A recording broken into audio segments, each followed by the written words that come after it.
sampai 7 ini kan cukup banyak ya materinya. Terkait dengan apa yang keluar besok, itu sebetulnya kan sudah ada. Tapi apapun yang keluar, harapan saya kalian tetap mengerjakan. Sebentar ya.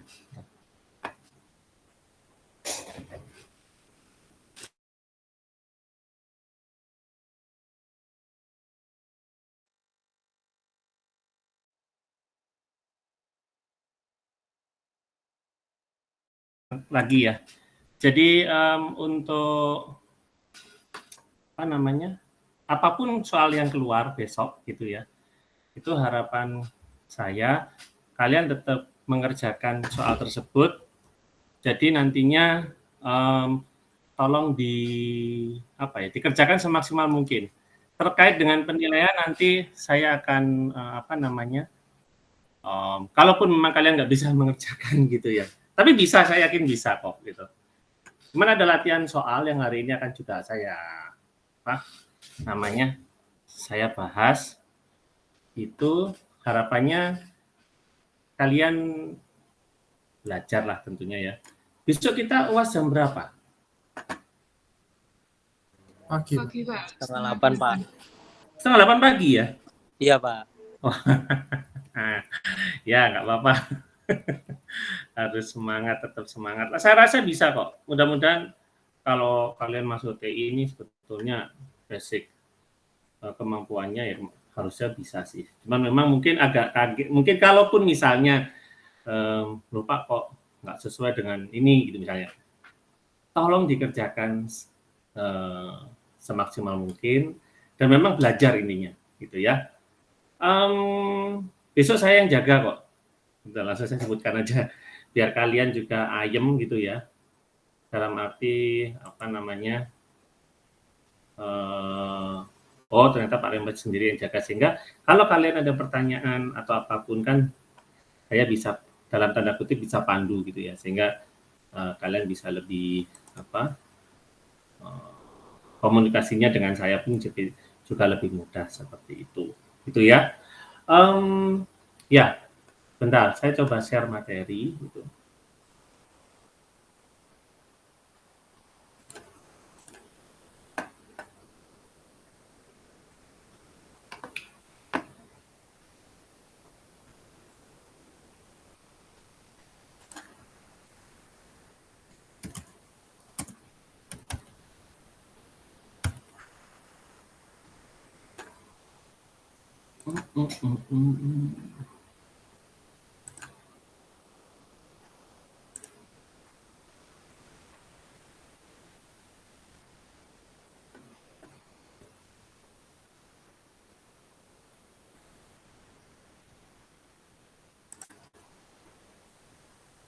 Bisa membaca slide share saya?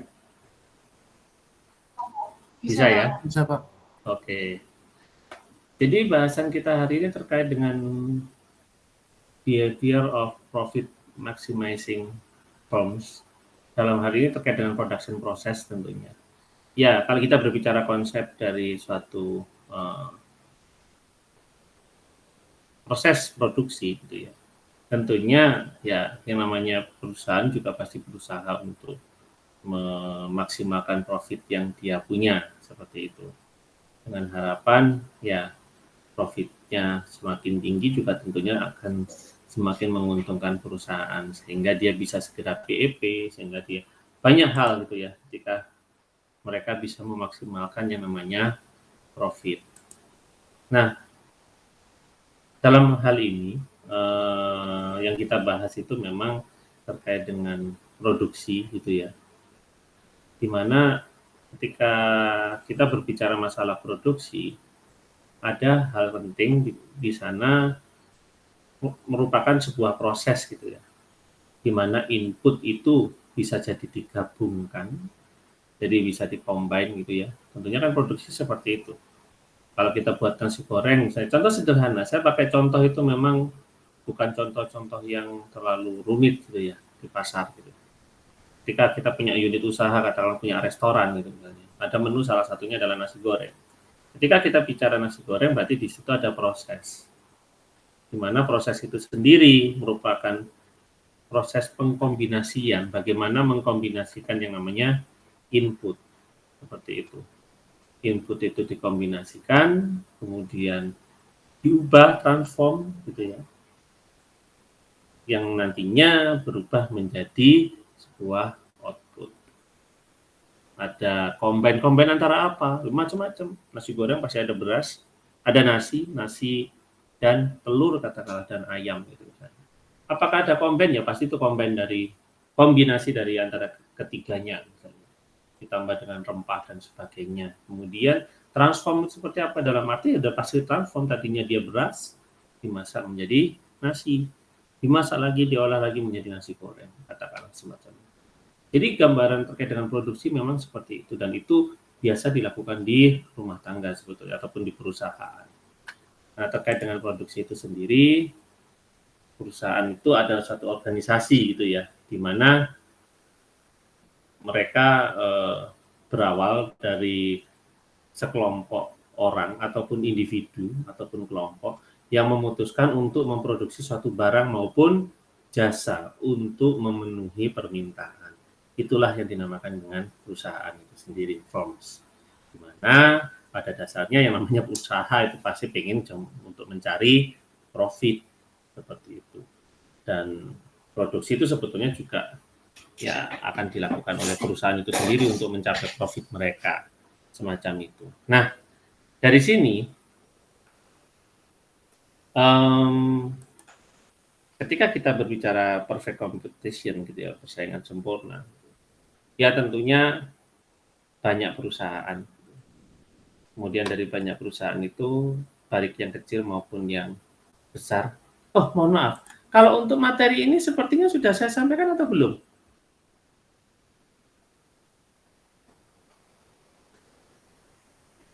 Safa?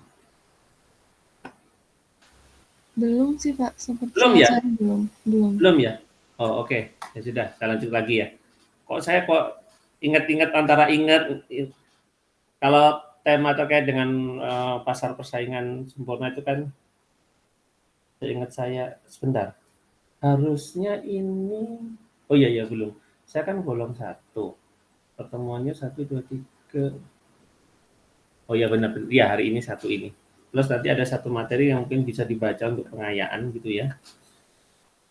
Kemudian nantinya ada produk terkait dengan pasar persaingan sempurna gitu ya, perfect competition, persaingan sempurna itu sendiri sebetulnya memang saya sudah sering ngasih contoh ya.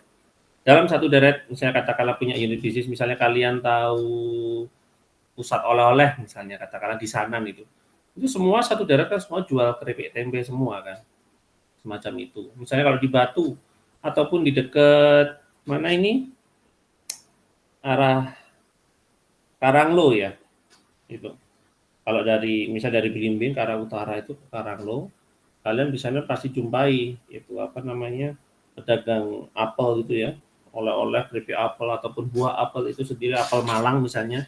Nah, mereka itu jual barang yang sama, semuanya biasanya industrinya atau usahanya relatif UMKM gitu ya, usaha kecil gitu atau mikro, dan produknya yang dijual rata-rata identik. Kemudian memang di situ sebetulnya ya mereka kadang tidak ada yang mengendalikan terkait dengan harga itu sendiri, dan mereka itu bersaing, dan mereka itu bebas untuk masuk maupun keluar dari pasar tersebut. Dalam arti apa? Suatu saat dia mau, udahlah saya nggak jualan barang tersebut, ya bisa gitu ya. Seperti itu. Itulah yang disebut dengan pasar persaingan sempurna, seperti itu. Jadi hal ini sebetulnya memang perlu dipelajari gitu ya ketika kita belajar pengantar ekonomika, seperti itu, di mana ketika kita berbicara produk di dalam pasar persaingan sempurna, tentunya sudah pasti mereka memproduksi satu barang itu homogen. A jualan buah apel, ya si B akan jualan buah apel juga, si C dan si D dan seterusnya. Seperti itu. Sehingga mereka lebih cenderung jual produk secara identik gitu ya, karakteristiknya seperti itu. Di mana pada pasar persaingan sempurna itu sendiri gitu ya. Yang namanya individual gitu ya, mereka itu sebenarnya juga disebut sebagai price takers gitu. Jadi perusahaan sebetulnya juga tidak bisa mengendalikan gitu terkait dengan harga itu sendiri. Karena apa? Ya kan semua itu punya kepentingan gitu. Jadi harga itu didefinisikan melalui interaksi antara market supply dan demand. Seperti itu. Jadi tergantung seberapa banyak yang minta gitu ya. Tapi Pak, apakah mereka nggak punya harga dasar, harga pula gitu katakanlah, modal, harga modalnya? Iya pasti ada. Tapi dia juga nggak akan bisa harga terlalu tinggi gitu ya, katakanlah seperti itu. Ya karena apa? Kalau dia terlalu tinggi juga pasti akan kalah ya sama sekitarnya gitu. Sehingga pasti ada interaksi. Interaksi bukan berarti oh kamu jual berapa, oh saya ikut jual sekian, tidak. Tapi dia juga akan pasti memperhatikan. Kalau saya jual dengan harga yang relatif terlalu tinggi, ya nanti akan menjadi risiko buat dia gitu ya, sehingga barangnya nggak laku. Seperti itu. Nah, di sini nantinya berbicara di dalam single firm ya, satu perusahaan saja di dalam pasar persaingan sempurna. Representasinya itu terkait dengan harga itu sendiri, berhubungan dengan demand itu sendiri, ya dia akhirnya demand-nya itu stuck gitu ya. Jumlahnya berapapun harganya tetap di angka tersebut, seperti itu. Jadi representasinya di sini gitu. Jadi kita dia nggak akan bisa mengendalikan yang namanya kurva ini. Tapi suatu saat apakah bisa naik, bisa turun, ya bisa. Karena kan ketika berbicara produksi itu sudah pasti nanti ada total variabel, ada fixed cost, ada variable cost kan, semacam itu. Ketika fixed cost, dia harus beli bahan baku dan lain sebagainya, ya mau tidak mau ada pengaruh di situ gitu ya. Tapi itu kan perubahan harga, dan perubahan harga itu terjadi tidak hanya di satu perusahaan, tapi tidak satu di jenis usaha itu atau di firm tersebut gitu ya. Tapi juga di tempat yang lain. Maksudnya di pesaing kompetitor pun juga akan mengalami hal yang sama. Bukan berarti si A akan mendapatkan harga modal yang relatif lebih murah, semurah-murahnya pun juga pasti nggak akan jauh berbeda dengan si B, si C, dan seterusnya yang menekuni unit bisnis yang sama. Seperti itu.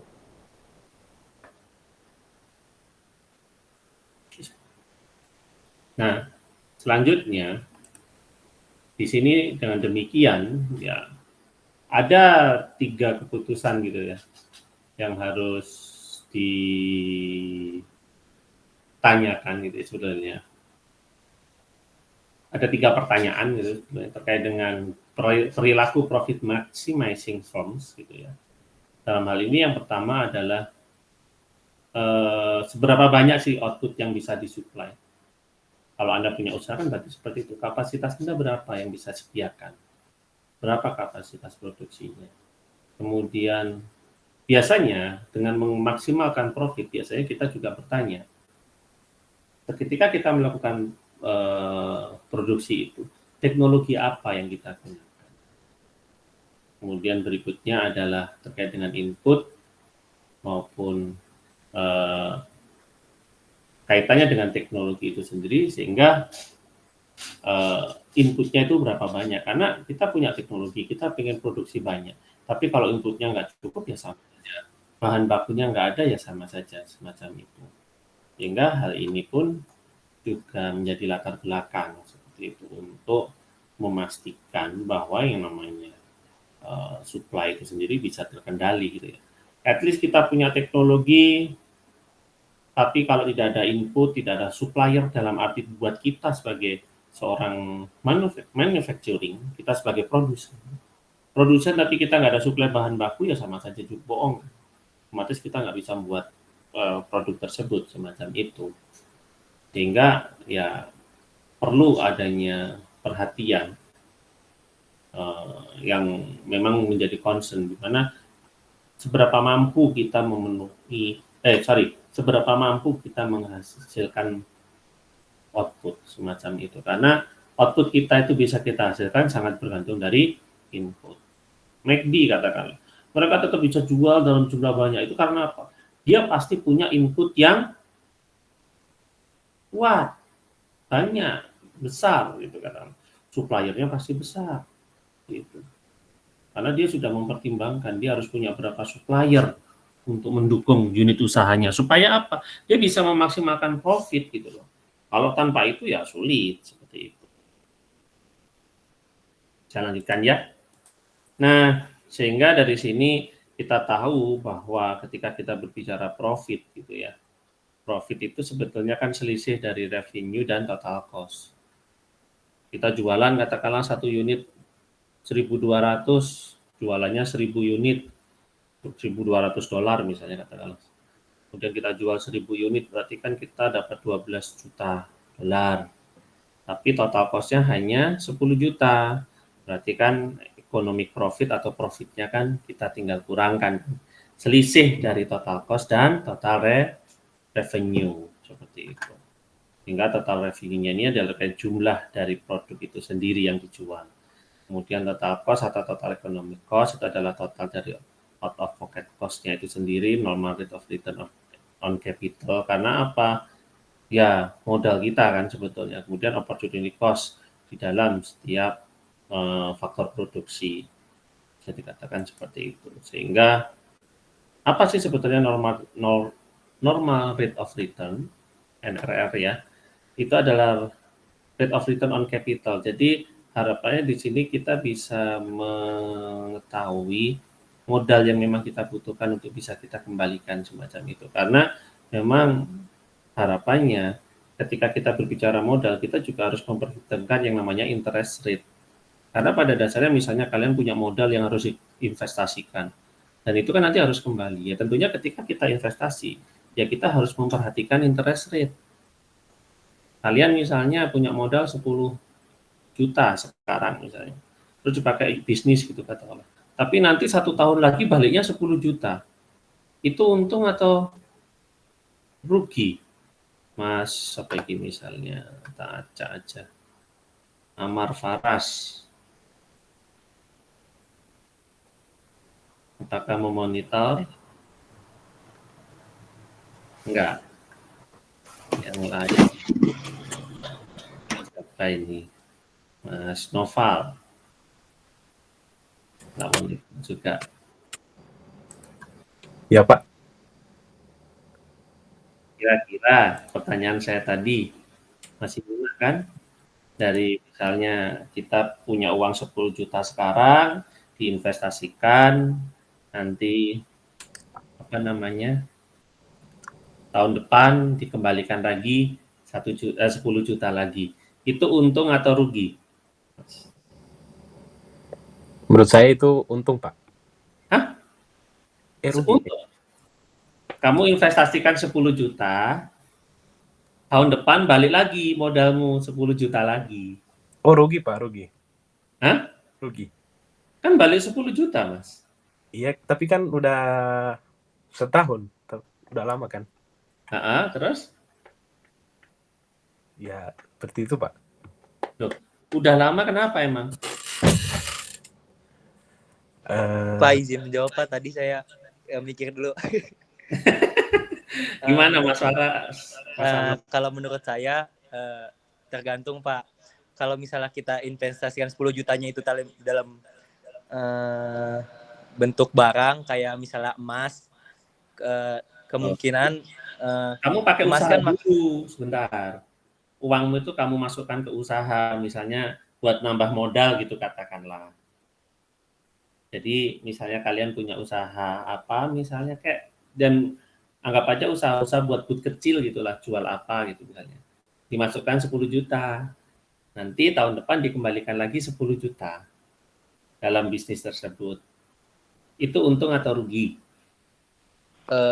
lebih ke rugi kan. Cuma penjelasannya kurang dapat. Apa? Gimana? Kalau menurut saya lebih ke rugi Pak, karena kan setiap tahun kemungkinan kayak ada inflasi ya Pak, kayak contohnya kayak di tahun yang dulu-dulu tuh 10 juta tuh beda lah nilainya mas di sekarang, karena apa ya, makin lama tuh harga kayak kebutuhan tuh bisa naik Pak gitu. Menurut saya sih Pak. Ya, mungkin itu jauh lebih mendekati gitu ya. Ya betul. Jadi ketika kita berbicara nilai uang, setiap saat nilai uang itu juga pasti berubah karena dipengaruhi apa? Salah satunya juga adalah inflasi, betul. Nah, dalam konteks ini produksi itu sendiri, tentunya kenapa dia dikatakan rugi? Ya karena sebetulnya kalau investasi itu kan juga pasti salah satu kita nabung di bank itu kan adalah wujud investasi. Uang kita 10 juta kan kalau dimasukkan di bank misal di deposito, ya meskipun kalau 10 juta saya contohnya terlalu kecil ya, anggap saja 100 juta misalnya. Ya 100 juta pasti dapat deposito, kalau kita deposito kan at least kan dapat bunga tuh, betul? Bunganya kan kurang lebih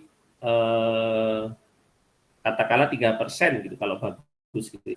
Kalau untuk deposito 100 juta gitu kan masih bisa lah dinego 3%. Ya at least kan uang kita dalam 1 tahun akan menjadi 103 kan, dipotong pajak 20% bunganya, biasanya seperti itu kan. Nah, kalau kita nerimanya tetap 100 juta atau 10 juta menjadi tetap 10 juta, nah dari terkait dengan normal rate of return, pengembalian dari modal yang kita tanam, ya sebetulnya kita harus memperhatikan yang namanya bunga, interest rate. Interest rate itu adalah nilai kelayakan bunga yang kita, misalnya kalau kita usaha itu kan bandingannya juga sama sebetulnya. Daripada uang kita disimpan di bank, kita gunakan untuk usaha dengan harapan apa? Nilainya, value-nya itu lebih besar. Kita nggak cuma dapat 3%, kita nggak cuma dapat 3,5% gitu, tapi kita bisa dapat lebih. Makanya beberapa teman-teman itu mungkin di kalian juga ada yang sudah kenal saham misalnya gitu ya, belajar kecil-kecilan saham, ya sama. Saham itu memang kadang ada yang bilang, ya faktanya memang kalau pinter itu kita tahu celahnya, ya itu lebih menguntungkan karena apa? Daripada uangnya di deposito, mending lebih baik ditaruh di saham, gitu. Katakanlah semacam itu. Meskipun risikonya kalau saham itu jauh lebih besar seperti itu. Nah, terkait dengan yang namanya usaha itu sendiri, ada yang namanya relatively risk-free firms. Jadi memang ketika usaha itu memang kadang ada yang potensi risikonya itu relatif rendah gitu, tapi suatu saat juga bisa tinggi semacam itu. Jadi banyak faktor sih sebetulnya ketika kita berbicara apakah dalam unit usaha itu menguntungkan atau tidak semacam itu. Nah ini contohnya saja ini terkait dengan bagaimana menghitung total revenue, total cost dan profit. Kemudian ini kaitan dengan short run versus long run decision gitu ya. Short run, long run ini nantinya terkait dengan fungsi produksi gitu ya. Bentar. Ya. Short run itu adalah satu periode gitu ya, di mana ada dua kondisi seperti itu. Yang pertama, perusahaan itu beroperasi di bawah fixed factor dari proses produksi itu sendiri, di mana nantinya perusahaan itu bisa masuk ataupun keluar dengan mudah. Kemudian nantinya ada yang long run. Kalau long run itu adalah periode waktu, di mana ini adalah masuk bagian no fixed factor of production gitu ya, di mana perusahaan itu sendiri atau unit usaha itu sendiri bisa meningkatkan atau menurunkan terkait dengan skill of operation-nya. Jadi seberapa banyak dia mau beroperasi dan perusahaan baru dapat masuk gitu. Kemudian perusahaan yang sedang eksis bisa juga dia keluar dari bisnis tersebut. Nah, dari sini nantinya terkait dengan bagaimana kita menggambarkan optimal method dari produksi itu sendiri, tentunya ada price of output, kemudian di sini menggambarkan dari total pendapatan itu sendiri, kemudian produksi teknik dan input price. Di sini menggambarkan terkait dengan total cost and optimal method of production-nya. Sehingga di sini muncullah yang namanya total revenue, kemudian dikurangi dengan total cost, sehingga itulah yang dinamakan dengan total profit. Jadi keuntungan itu tentunya adalah pendapatan dikurangi dengan total biaya yang dikeluarkan. Nah, optimal method of production itu adalah minimize cost. Tentunya ketika kita berbicara optimasi nantinya ke depan, mungkin kalian belum belajar ya, tapi kedepannya ya kalian pasti tidak akan jauh dengan istilah minimisasi atau maksimasi, maximize ataupun minimize cost. Kalau maximize cost jelas gitu ya. Tapi kalau minimize cost itu pasti menjadi sebuah tujuan semacam itu. Karena apa? Ya tentunya biaya itu kalau bisa serendah mungkin. Profitnya setinggi mungkin, semaksimal mungkin. Macam itu. Nah, kemudian nanti dalam proses produksi itu sendiri ada production technology, ada labor intensive technology terkait dengan human labor gitu ya, di luar dari modal itu sendiri. Kemudian capital intensive technology itu menggambarkan terkait dengan human labor juga. Kemudian nanti muncul istilah yang namanya production function, total production function ataupun total production function. Ini adalah hitungan numerikal gitu ya, yang menggambarkan tentang input dan output-nya. Yang ini menggambarkan terkait dengan total produk sebagai suatu fungsi unit input semacam itu. Bentar, ini bisa di slideshow kayaknya.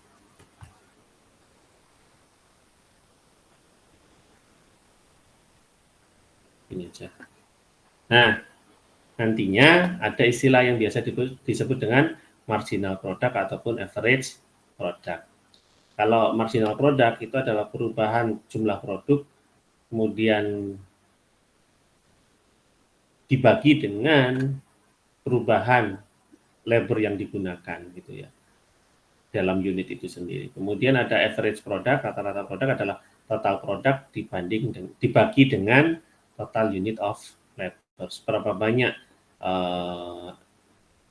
tenaga kerja yang digunakan. Ini menjadi sebutan average product of labor semacam itu. Kemudian ada yang namanya law of diminishing marginal returns. Gitu.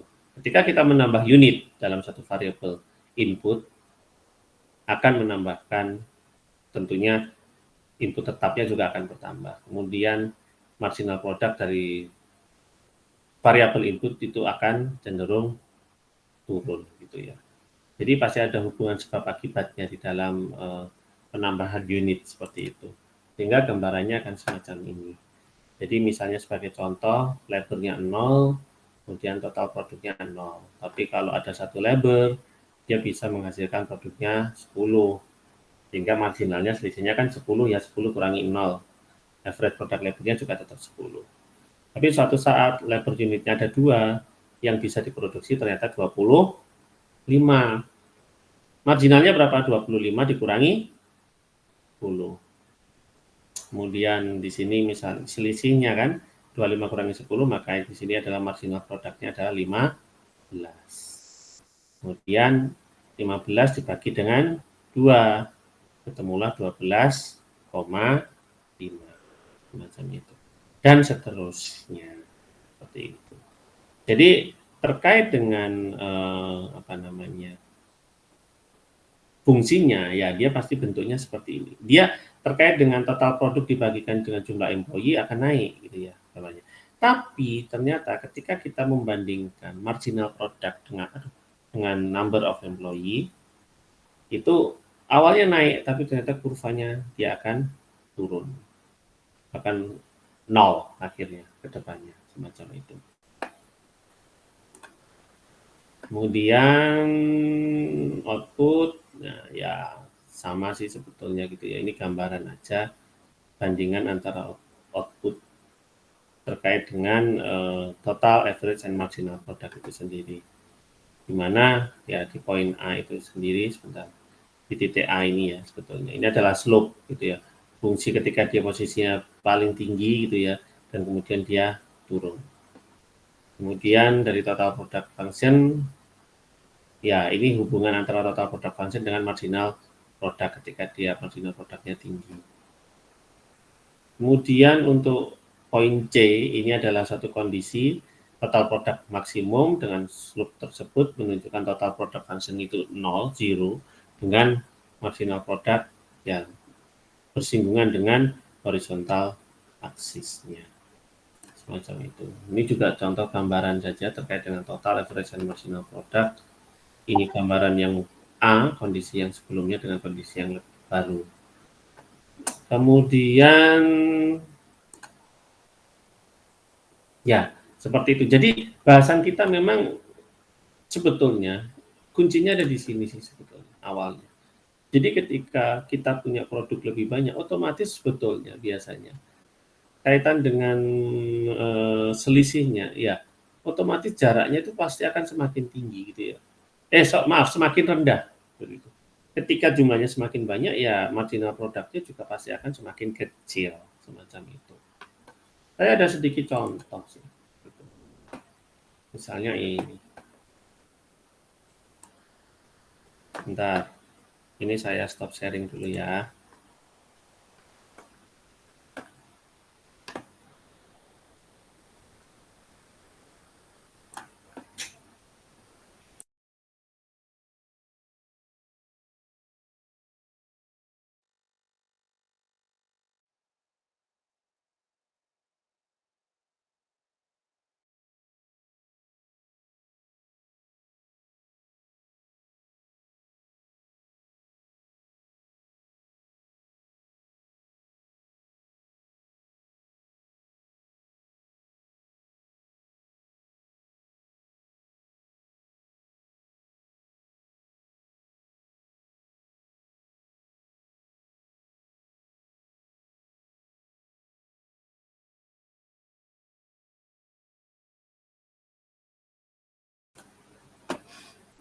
Mohon maaf.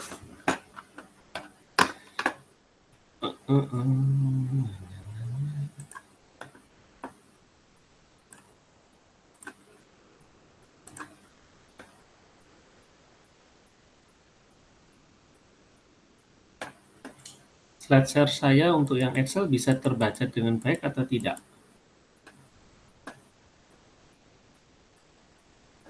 Sudah, Bisa, Pak. Pak. Bisa, Pak. Bisa, Pak. Saya? Oke. Ini contoh sederhana. Jadi berbicara biaya marginal, misal saya punya produk, anggap aja produk A gitu ya. Produk A itu kalau saya buat satu tuh harganya sekian. Berapa? 100 kan? Nah, kemudian ada produk B. Oh, produk B nilainya berapa? Kalau satu, 150. Tapi kalau beli dua, harganya 190 untuk yang A. Beli 3, 270. Beli 4 berapa? 340. Beli 5, 400. Sebetulnya kalau hitungan murah, lebih murah mana? Pasti lebih murah ketika kita beli 5. Ya kan? Semacam itu. Nah, demikian juga dengan produk B. Demikian juga dengan produk B misalnya. Jadi di produk B itu sendiri harganya juga demikian, 1 150. Terus beli 2 290, 3 420, 4 5 40, 5 6 50. Semacam itu. Nah, di sini ini biasanya menjadi salah satu data umum gitu ya di perusahaan. Jika kalian beli sesuatu hal satu barang, beli satu barang di toko gitu ya, kadang-kadang poster oleh-oleh, oh iya beli 5 Mbak dapat sekian, beli 5 Mas dapat sekian gitu kan. Harganya sekian, kalau beli satu sekian.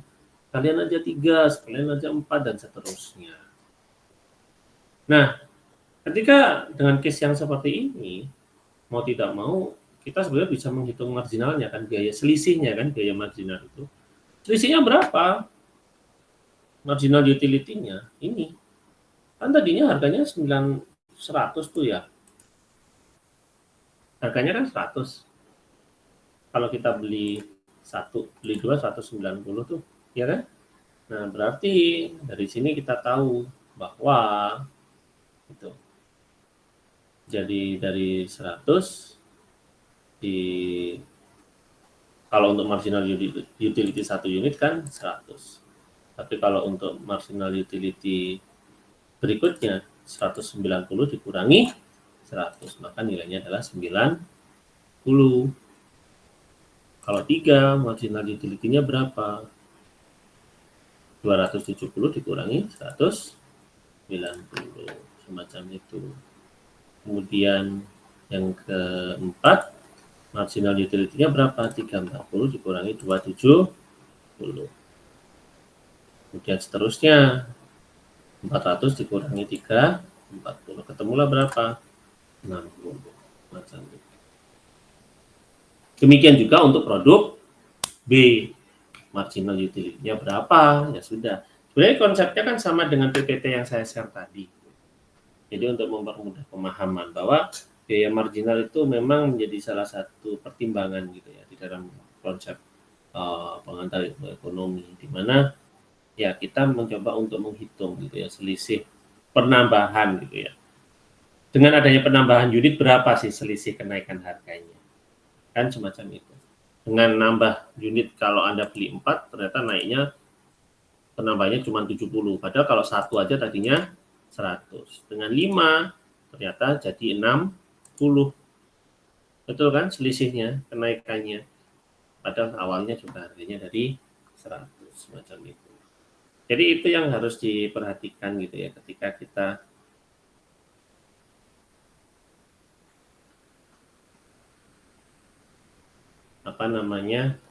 ketika kita berbicara yang namanya marginal utility. Demikian juga untuk produk B. Berapa marginal utility-nya untuk satu unit? Ya tetap 150 dari harga tersebut. Kemudian kita kurangkan berikutnya dengan cara yang sama, ketemulah sekian, sedemikian hingga sampai dengan ketika kita beli 5 unit.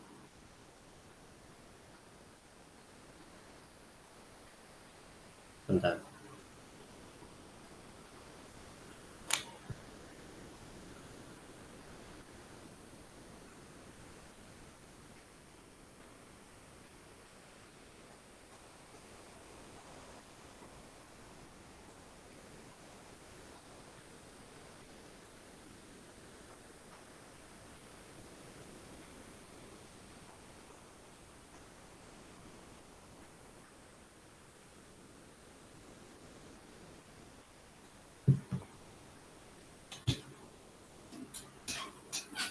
Nah, kemudian setelah itu, gitu ya, ketika kita bisa menghitung biaya marginalnya, gitu ya, sehingga kita bisa menghitung nilai guna totalnya, gitu. Kalau misalnya ada pertanyaan kan, kalau misalnya harganya masing-masing dibuat 300 gitu katakanlah, antara produk A dan B. Kemudian yang tersedia dananya adalah 1.500. Kamu bisa beli berapa A dan bisa beli berapa B, kan bisa jadi seperti itu kan? Kalaupun misalnya harganya sama,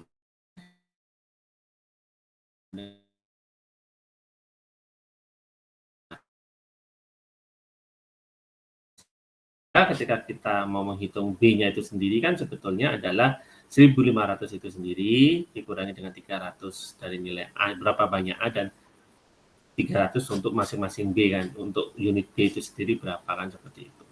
Sehingga sederhananya kan B sama dengan, ya sebetulnya kalau kita asumsikan di sini harganya masing-masing sama-sama 300, berarti kan misalnya kalau 300 itu kan kita dapat 5 kan sebetulnya.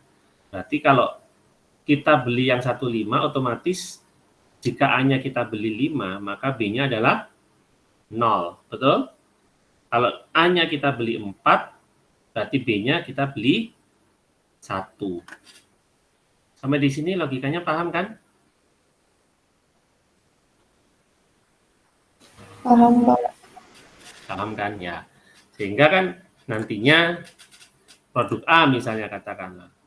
Produk A itu kita beli 1, produk B berarti kan dapat 4. Produk A ada beli 2, B dapat 3 dan seterusnya hingga produk A 4, maka B-nya 1. Macam itu. Kemudian guna totalnya berapa? Ya sudah. Kalian kan tahu tuh, misal A itu kan harganya 100 ya kalau satu unit, betul? Nah, 100 satu unit. Berarti di sini sama dengan 100. Kemudian B-nya berapa? B-nya 4 kan? Ya. 4 di sini harganya 100. Nah, sebentar. PC, ini saya ada yang kurang. Nah ini, bukan di sini, sorry saya lihat. Bukan di marginal utility. Dilihatnya adalah harga produk ini. Kalau kita beli 4, berarti harganya berapa ini? 540. Ya berarti kita tambah D6 ya. Tambah 54. Sebentar langsung aja gini. 540. Sehingga nilai gunanya 640. Kalau produk A-nya 2 kan harganya 190. Tambah sama-sama kalau 2 ini dapat 3 ya B-nya. 402. Nah, seperti itu. Demikian hingga kita hitung sampai total dari keseluruhan untuk yang 4 banding 1. Jadi ketika kita berbicara biaya marginal ya konsepnya seperti ini. Tinggal kita nanti menyesuaikan saja semacam itu. Itu ya. Jadi terkait dengan konsepnya memang cukup sederhana sebetulnya. Gitu. Demikian juga dengan kemarin itu kan kita berbicara kurva elastisitas gitu ya. Kalau kita tahu terkait dengan kurva elastisitas, kurva keseimbangan gitu ya. Terkait dengan kurva keseimbangan antara supply dan demand gitu. Misalnya ada satu permintaan telur ayam di pasar misalnya sekian gitu ya. Dengan nilai misalnya ID-nya adalah, ini contoh soal latihan aja sih sebetulnya. Yang bisa dibuat latihan untuk dipelajari. Kemudian misalnya tahu fungsinya, ketika kita tahu fungsi dari jumlah demand-nya itu sendiri adalah minus 0,5 dari P plus 20 gitu ya. Apabila harga telur ayam 2000, maka jumlah yang ditawarkan 100 butir. Ketika harganya naik 2400, telur yang ditawarkan naik menjadi 200 butir, misalnya semacam itu. Harga keseimbangan pasar berapa ya sebetulnya? Dengan demikian, tentunya kan kita menentukan harga penawaran, gitu ya. Ini ketika kita tahu terkait dengan fungsi permintaannya, ID sama dengan demand-nya kan, kemudian 0,5 P plus 20. Harga sebelum perubahan kan harga awalnya kan 2000 ya untuk 100 butir, kemudian 2400 untuk 200 butir. Ternyata naik gitu ya kecenderungannya. Nah, dari sini apa yang bisa kita lakukan? Ya, menentukan fungsi penawarannya terkait dengan QS-nya kan. Fungsi penawarannya gimana ya cara ngitungnya? Nah, otomatis kan kita tahu bahwa P itu sendiri dikurangi dengan 2000 per 2400 dikurangi dengan 2000 itu sama dengan GS dikurangi 100 per 200 min 100. Sehingga dari sini kita tinggal apa namanya, hilangkan aja ya dengan substitusi, kita geser, kita kelompokkan masing-masing sehingga kan P min 2000 per 400 kemudian sama dengan QS min 100 per 100. Dalam hal ini 2400 min 2000 kan ini ketemunya 400.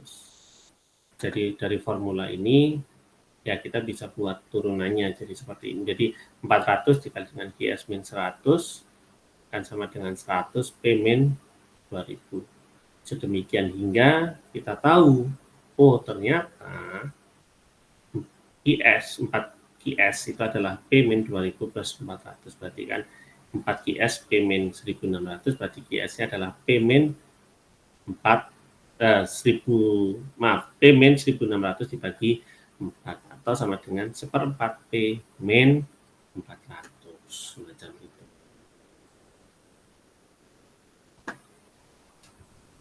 Jadi tentunya di sini formulanya terkait dengan bagaimana menghitung penawarannya kan. Kita tahu semua juga berawal dari ini. Jadi terkait dengan permintaan itu sendiri, di mana ya ini berawal dari ide itu sendiri, gitu ya. Dan kita tahu bahwa apabila harganya itu sendiri telur ayamnya adalah 20 butir harganya 100, ketika 2.400 itu naik menjadi 200 butir, berarti kan perbandingannya itu tadi. P dikurangi 2.000 per 2.000-nya dari harga awal, kemudian 2.400 dikurangi dengan 2.000 kan. Berarti kan ketemunya dia 400 akan sama dengan IS, karena kita butuh menghitung supply-nya gitu ya. Dari mana? IS itu sendiri dikurangi dengan 100 itu adalah butir yang awal, dibagi 200 min 100. Kalau yang ini kan kita membuat fungsi persamaan saja kan sebetulnya. Kalau kita berbicara price dan unitnya. Jika P min 2000 per 2.400 dikurangi 2.000 akan sama dengan IS min 100 per 200 min 100. Temulah IS. Ya sudah, namanya seimbang itu kan berarti nilai IS akan sama dengan nilai ID. Ya, ketika IS sama ID, dimasukkan saja, ketemulah nanti harganya berapa ternyata. Ketemulah ternyata harga keseimbangannya ada di 560. Ini kan kemarin contoh kurva keseimbangannya kan saya sudah sampaikan di beberapa pertemuan yang lalu. Semacam itu. Kalau misalnya hubungan dengan hal tersebut ya seperti ini. Mungkin itu yang bisa saya sampaikan. Kemudian sedikit terakhir, jadi materi kita itu sebetulnya sampai hari ini itu harusnya sampai ini.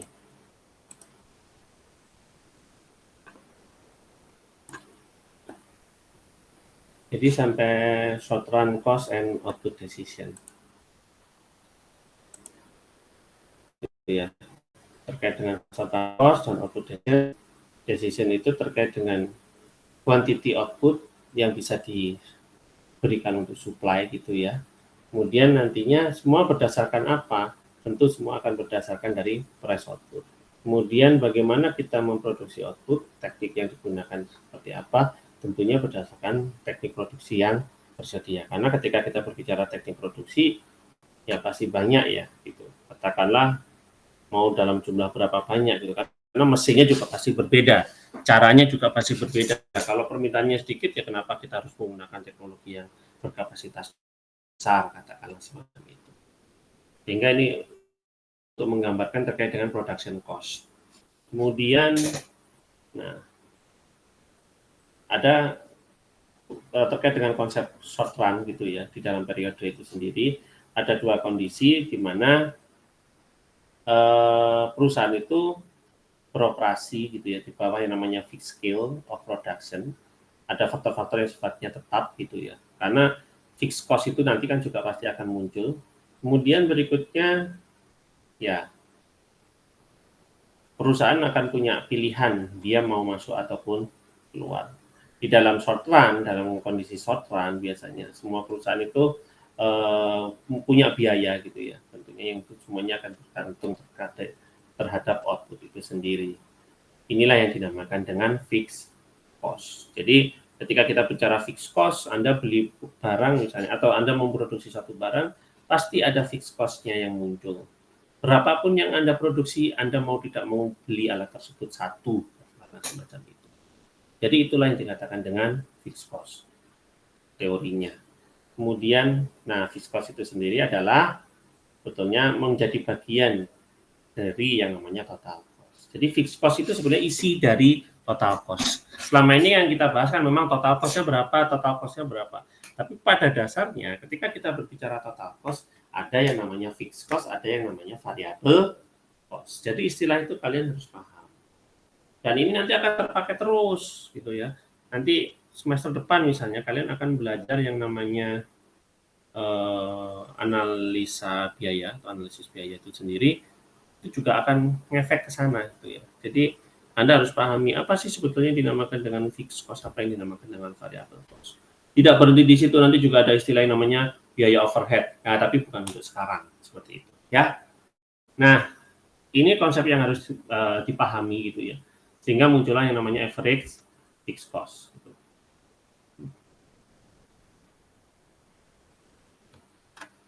Nah, pada suatu kondisi, yang namanya perusahaan itu juga tidak bisa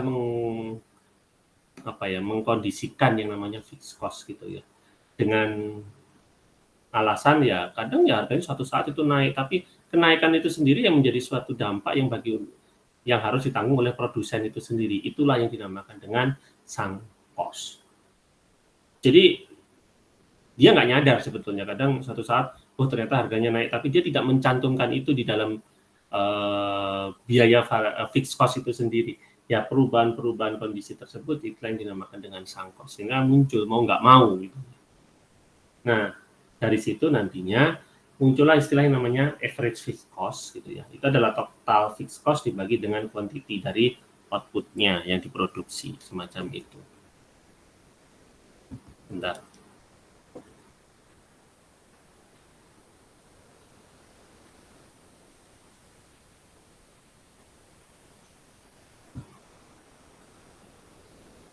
Kemudian next slide. Nah, ini caranya juga sebetulnya sama gitu. Tapi kalau ini kan berbasis data. Jadi ya tentunya kalian pasti akan dapat data given, misalnya ada yang namanya total fixed cost-nya sekian dengan quantity sekian, maka total fixed-nya sekian. Nah, sebetulnya ketika kita bicara average fixed cost, ya tentunya average fixed cost itu tergantung AFC-nya ini, tergantung dari berapa banyak yang diproduksi gitu. Kalau yang diproduksi semakin banyak, ya tentu yang namanya fixed cost itu juga, average fixed cost itu pasti akan turun. Nah, penurunan ini sebetulnya menjadi satu pemisahan terkait dengan yang namanya biaya overhead, semacam itu. Tapi nanti ya kita belajar hal ini tuh pasti nanti terus-menerus kalian ketika berbicara perhitungan dalam satu proses produksi, ketika kita menghitung biaya, kita nggak akan lepas dengan istilah-istilah tersebut. Demikian juga dengan total variable cost. Kalau variable cost itu setiap satu unit kita buat, dia ada penambahan biaya sekian. Penambahan lagi biaya sekian. Kalau 2 unit, nambah lagi biaya sekian. Sehingga semakin banyak yang diproduksi, ya pasti variable cost-nya semakin tinggi. Semacam itu. Itu yang perlu dipahami ya, terkait dengan fixed cost dan variable cost. Ini contoh. Teknik A, inputnya sekian, hingga biayanya sekian, maka muncullah variable cost-nya sekian. Kemudian kalau pakai 2 unit output, pakai teknik A, teknik B, dibandingkan. Nah, akhirnya kan kita bisa tahu, dengan adanya teknik A dan B mana sebetulnya memberikan biaya lebih murah, semacam itu. Itu yang perlu dipahami ya. Bagaimana kita bisa menghitung selisihnya sebetulnya. Kemudian, nah di sini akhirnya kita tahu, nah, tadi kan kita sudah belajar marginal semacam itu. Jadi ketika kita belajar biaya marginal itu sebetulnya marginal cost itu adalah total cost dibagi dengan quantity. Seperti itu.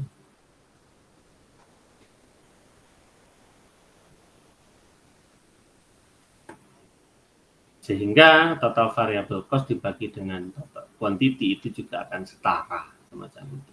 Tapi berbeda dengan total fixed cost. Gitu. Dia concern-nya tidak di fixed cost tapi di variable cost. Karena kalau yang namanya fixed cost itu sebetulnya fix, namanya fix ya tetap biayanya. Yang diproduksi berapapun biayanya tetap di situ. Semacam itu. Per unit. Beda dengan variable cost.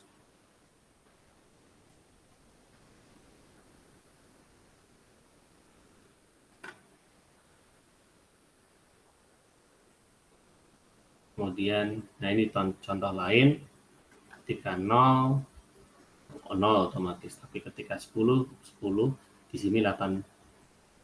Mirip kan contohnya dengan contoh soal apa yang di Excel tadi saya buatkan, semacam itu.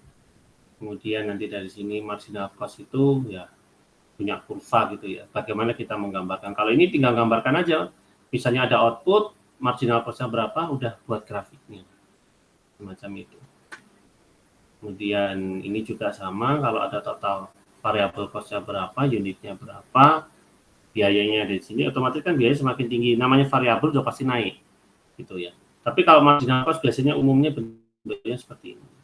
Ada potensi-potensi penurunan, tapi suatu saat dia pasti akan semakin tinggi. Ini sebagai contoh saja. Kemudian ada yang namanya average variable cost, ya ini total variable cost dibagi dengan jumlah yang diproduksi. Di mana yang namanya marginal cost itu sendiri biaya dari penambahan satu unit produksi, semacam itu. Nah, dari sini, ini contoh gambarannya, bukti perbedaan antara marginal cost dengan average variable cost. Sehingga penampilannya, kalau kita mau menghitung total fixed cost-nya, total variable cost-nya, marginal cost-nya, ini adalah delta total variable cost, ya kita perhitungan satu persatu sampai muncul average total cost-nya, macam itu. Nah, yang penting kalian pahami terkait dengan formulanya sih sebetulnya. Apa sih sebetulnya yang dikatakan dengan average variable cost, apa yang dinamakan dengan total fixed cost. Yang namanya total fixed cost biayanya akan tetap 1.000, ya kan? Tapi kalau total cost di sini adalah total variable cost ditambah dengan total fixed cost. Jadi ya fixed cost variable cost-nya berapa? Ketika kita variable cost-nya total variable cost-nya 10, ya udah tambahkan ini 10, 18, 24 dan seterusnya. Oke? Nanti bisa dibaca di rumah ya. Maksudnya buat persiapan besok barangkali itu keluar. Kemudian ini gambaran total cost dengan total variable cost. Yang namanya total variable cost ya udah pasti dia ada di bawahnya kan, sebenarnya kan total cost itu kan penambahan dari total variable cost ditambah dengan total fixed cost. Sampai di sini ada pertanyaan?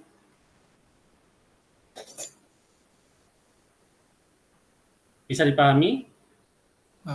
Itu Pak, berarti memang kalau untuk kalkulasi perhitungannya mungkin nanti muncul sebatas kayak penentuan harga dan kelihatan kuantitas supply demand sama mungkin harga pasar gitu ya Pak. Kenapa Mas? Lingkup-lingkupnya. Lingkup? Lingkup kalau misalkan nanti ada keluar soal yang penghitungan itu berarti memang modelnya mungkin yang DGS dan pencarian harga, penentuan harga dan semacamnya gitu lingkupnya. Ya, terkait dengan materi perhitungan, kalian kan juga pasti dengar istilah marginal kan dari awal, dari pertengahan perkuliahan sampai hari ini pun kan kita tidak akan lepas dengan istilah yang namanya biaya marginal kan. Nah, berarti kemungkinan hitungan itu yang kalau misalnya nanti keluar hitungan ya pasti nggak jauh-jauh dari sana kan. Yang saya singgung di sini tadi yang slide yang sebelumnya, yang ini, sebentar. Oh, ya di sini slide ini aja lah misalnya.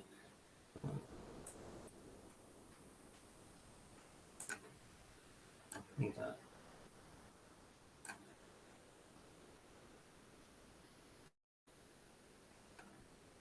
Nah, ini. Ternyata di dalam analisis terkait dengan pengantar ekonomika ini kan kita tidak akan lepas dengan istilah bagaimana penambahan ketika satu unit itu ditambahkan gitu kan. Sebenarnya selisih marginal cost kan seperti itu, paham maksudnya Samuel? Jadi kan, ya Pak. Misalnya kita beli atau satu unit output, satu unit harganya 10 kan, berarti kan marginal cost-nya tetap 10, gitu kan? Kemudian ketika ini bertambah 2 unit, variable cost-nya harganya 18. Kemudian marginal cost-nya kan 8, 10 dikurangi, 18 dikurangi 10, kan seperti itu.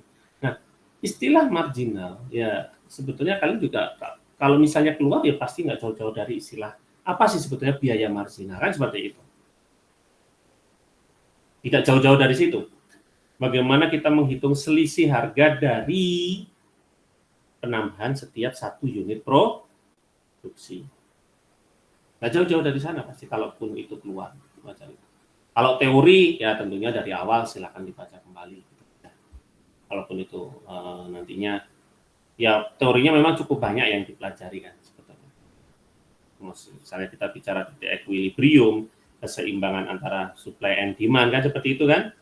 Kemudian di harga berapa sih sebetulnya harga yang seimbang? Tentunya kita harus tahu kurvanya dari yang penawaran dan permintaan. Makanya tadi saya mumpung saya ingat juga saya belum memberikan contoh yang real gitu ya.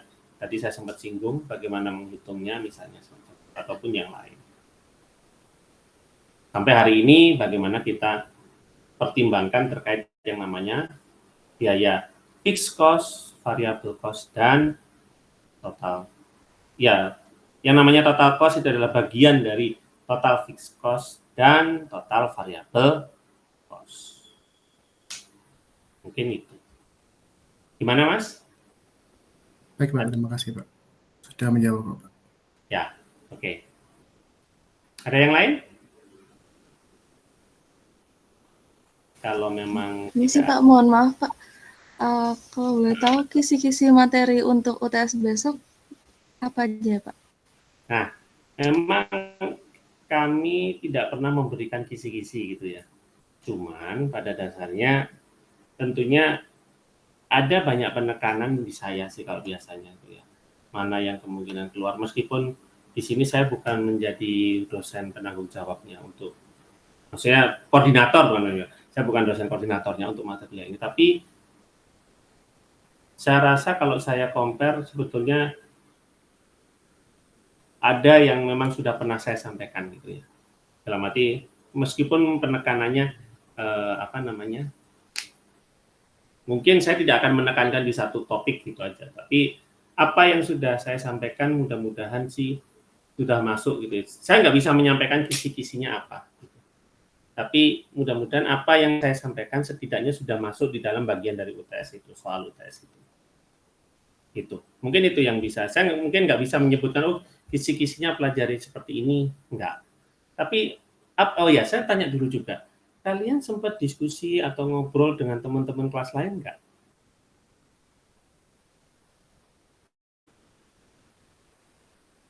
Mbak Safa atau Mas Samuel? Sempat sih Pak. Ada comparison materi yang berbeda?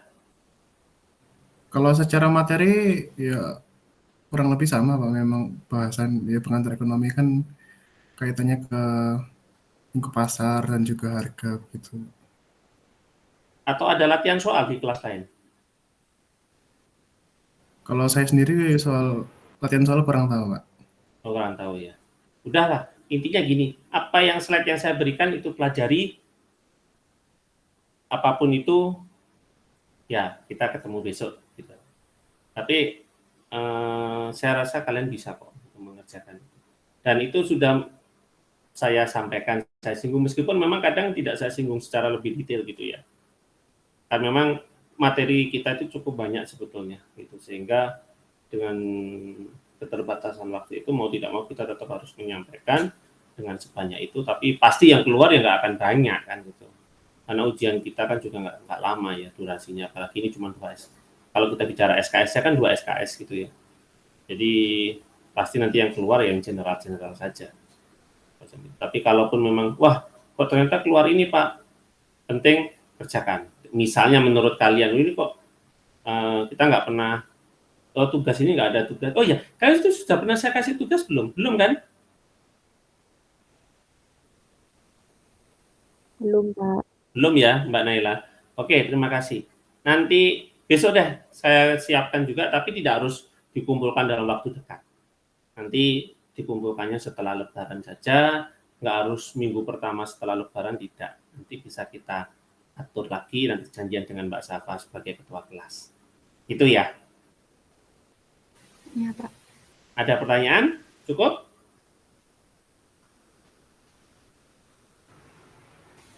Sepertinya cukup Pak. Ya. Cukup, Pak.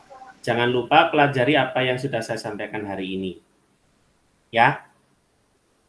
Yang materi hari ini jangan dilewatkan. Karena ini tetap menjadi bagian dari UTS. Itu ya. Mungkin itu yang bisa saya sampaikan. Kalau memang tidak ada pertanyaan, mungkin bisa saya akhiri sampai di sini. Oh iya, besok kan sifatnya close. Ya kan?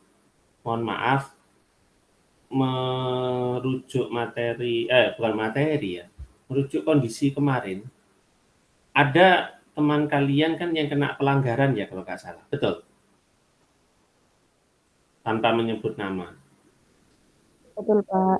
Nah, tolong kalau ujian, sudahlah kerjakan sebisanya, yang penting diisi kalau kelas saya gitu ya. Jadi jangan sekali-sekali membuat contekan lah, jangan, nggak usah ya. Jangan buat contekan lah, jangan apalagi tuker jawaban itu, wah itu hal yang sangat apa ya, kasarannya tabu gitu, jangan, dilarang, itu sudah big no gitu.